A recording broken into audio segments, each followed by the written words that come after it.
Hi, it's been a long time since I've done a video on social media, but I was reflecting on a post I put out last week about me turning 50, and I was overwhelmed by the response the post on LinkedIn got. I expected my friends and family Facebook post to attract some attention, not least as I don't normally actually mention my birthday on Facebook, it's not even on there. But the LinkedIn post really resonated with people, and I got loads of comments, obviously a lot around happy birthday, but also lots of others around what I commented on in the post, and also loads and loads of interaction. Loads of people saw that post, more than most other posts I've made in recent years, and I was just reflecting on that and reflecting on where I am a week or so on from that. So I mentioned two things in that post. Firstly, on my personal journey, as anybody who saw my TEDx talk will know, that my big dream is to qualify for Kona, the Ironman World Championships. That's partly why I'm wearing this t-shirt today. This is my Team GB t-shirt, which I'm very proud to sport. And I committed that this year, my 50th, while I'm 50, my 51st year in effect, but the year that I turned 50, that I'd try and qualify for Kona. That was my goal, my dream. And indeed, Ironman Copenhagen in August is the race I've identified to try and qualify for that. But it's interesting how much I found, I mentioned this in the post last week, how much I found the actual event of turning 50 was a massive catalyst for clarifying that goal and refocusing me on that goal. It's fair to say I had a pretty tough winter with training. I probably overdid it last year, doing 2 Ironmans and a 200-mile bike ride within 3 months of each other. And that probably took a little bit more out of me. And it probably meant I was a bit more fatigued over the winter than I'd like to be. So the winter's been much more tick over and less build than I would like to have done. Having said that, I'm pretty fit. I'm okay. I'm a little bit heavier than I'd like to be, but that's not a problem going into a major build phase. And actually this week, I've done some of the best training I've done in years, especially with the support of my brilliant coach, Joe Beer, because he actually makes my training enjoyable, because I do things that I like doing and I enjoy my training much more. But this week I'll hit a 9-hour training week, and we'll start building from there. So that was reflection on the Kona dream. And I do hope that I will get there this year. If I don't, I'm going to continue with the dream. If I don't qualify in August, I'm going to continue on. Maybe it might take another year. Maybe it might take longer. But I'm not going to give up on the dream just if I don't hit that initial deadline. That's for sure. And I'm already an hour quicker than I was before I started this endeavour. So that just shows you what the commitment to a goal does. It took an hour off my time. The second part of the post I put in last week was about where we are with the business. Now we've rebranded, as many of you know. If you know me of old, we were called Yellow Brick Road, which was quirky and different, but we rebranded to Energize.me because actually people loved it when we talked about energy optimization. When I talked to people and asked them if they wanted a bit more energy, it was a totally different conversation to one around their well-being. Turned from a slightly negatively biased conversation, which it shouldn't be, but it is, to a much more positively biased one about how we could make them more successful, how we could make them more productive, how we could get them home for their family more often, how they could enjoy the important things in life, as well as doing a great job and building their career. Because that's what we've always been doing, but actually the language was much easier to talk about. So we've got a really important week coming up next week. We're in the middle of the content build for the new project, for the new digital version of what we do, which builds on our very successful offline offer, where we've had some brilliant outcomes for individuals. But on Monday, we'll find out if we've got the ERA grant or not. So the ERA fund is a fund that's managed by the UEA. It is, they run it with some other universities, I've been working with Beth Sowerby, who's been brilliant as a project manager, helping me through that process and guiding me. It's with the assessors on Monday. I keep calling them judges, it's not the X Factor. The assessors on Monday, and I've seen the initial feedback, and I'm very optimistic. You can never tell with these things because there could be better applications on the day, but I'm very optimistic that we will be successful. Once we receive that grant, that will enable us to start on this project with some really good employers to prove the link between the work we do around energy optimization and business performance in terms of profitability and bottom line. Now, many organisations know that there is a link, and some will invest regardless of knowing exactly what the link is, and that intangible bit, knowing that it does do some benefit because it's good for employee engagement, it's good for their productivity, and it's good for retention and those kind of things. It's a good employer thing to do. Many organisations invest in wellbeing for that reason. But wouldn't it be great if we could actually say, if you invest in X in this program, you will get Y outcome. And that is what this project's going to try and prove. Kevin Daniels, Professor Kevin Daniels from the Business School, will lead the research. He will have a researcher working for him. Kevin is one of the UK's eminent academics in the area of wellbeing at work. So we're very fortunate to have him on our doorstep. So Kevin will oversee that work. The project is very collaborative with the UEA. We've got 3 internships with the UEA, and we're looking to do much more work with the UEA off the back of this project in terms of continuing on with our research, to keep more longitudinal studies going, but also to work with their computer science department around product development, etc. So we've got an exciting time coming up with the UEA and a great partnership forming. But actually, I'm going to talk a little bit more about the project itself.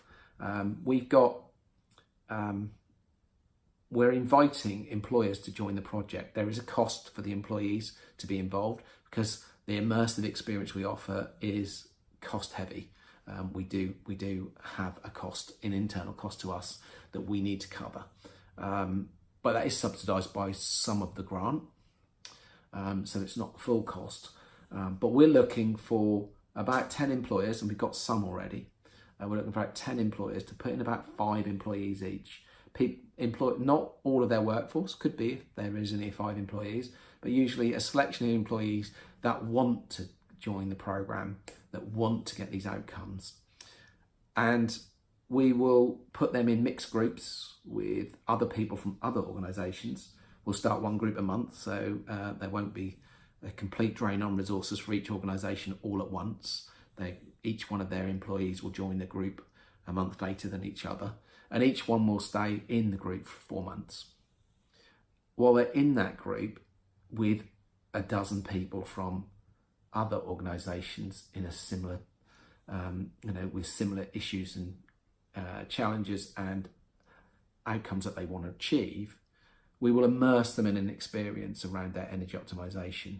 We will look at things like time management and effective, the issues around physical health, eating, moving, sleeping, the issues around mental health, grit, resilience, mindfulness, all of these kind of things. We will look at their financial well-being. We will look at their time management and effectiveness.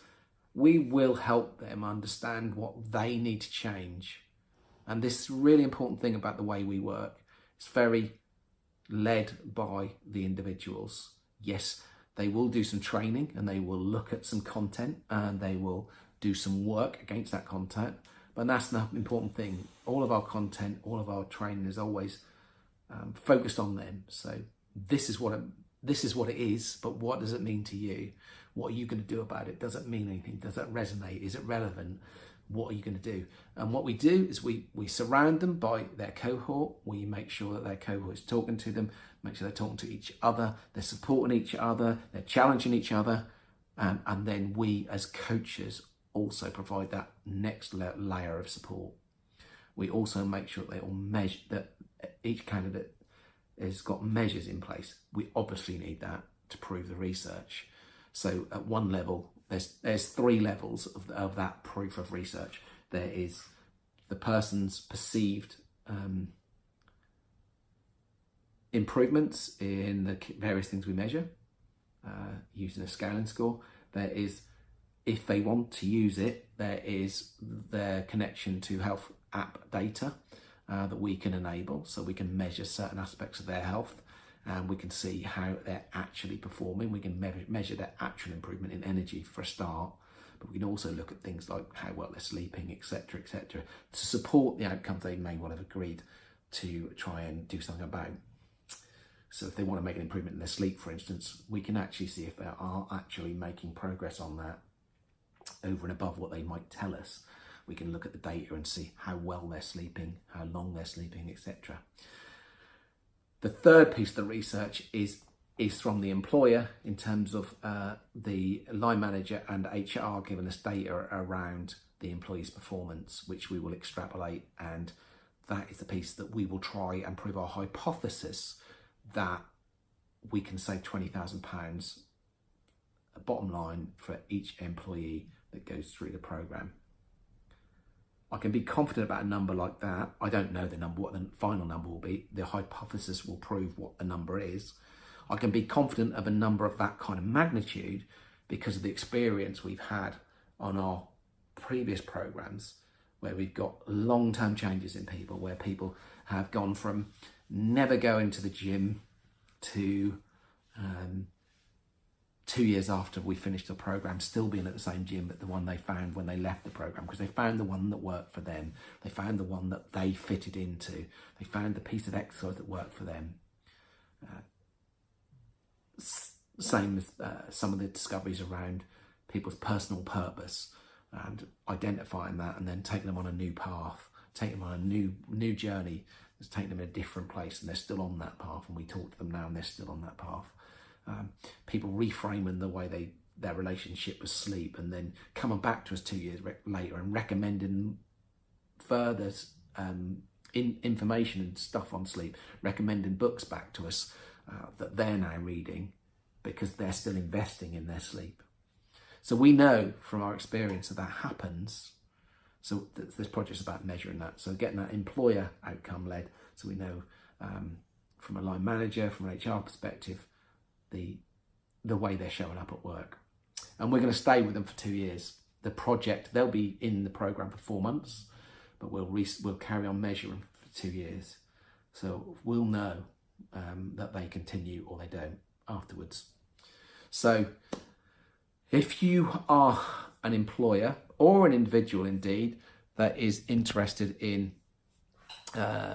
getting involved in this project, because we will be running an individual group of probably sort of CEOs, business leaders, aspiring leaders, then please do get in touch. You can email me at ian.hacon@energise.me. Energise, the UK spelling, ENERGISE.me, M-E. Or get in touch with me on LinkedIn. And we'd love to have you involved. So we'll find out about the grant on Monday, and we're looking to start as soon as possible in April.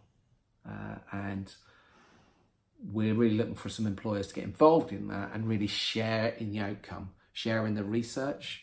There'll be an initial findings report at the end of the field stage, and then at the end of the actual project, we'll be putting this in a scientific journal, Kevin will be.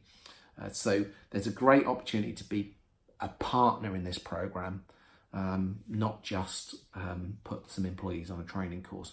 Be part of something really exciting, something really new and innovative that will not only kind of give those employees involved a bit of a turbocharge and a boost and give a real impact on your businesses, and maybe actually really spearhead a whole campaign around wellness in your business by them being leader knights and examples about what good wellness looks like, what energy looks like, what productivity looks like. But also as an employer, being the employers that put their head above the parapet and said, this is for us, this is really exciting, this is really something we want to engage with. And we will obviously be maximising the marketing and PR potential of this offer as things unfold. We will no doubt enter as many awards as we can with the employers, with the UEA, and we will no doubt be producing a lot of publicity, case studies, use cases, and lots of other things. So if you are interested in getting involved, I've already given my contact details. Thank you for watching. Have a great rest of your day, whatever time you're watching this, and I will speak to you all soon. Thank you. Bye-bye.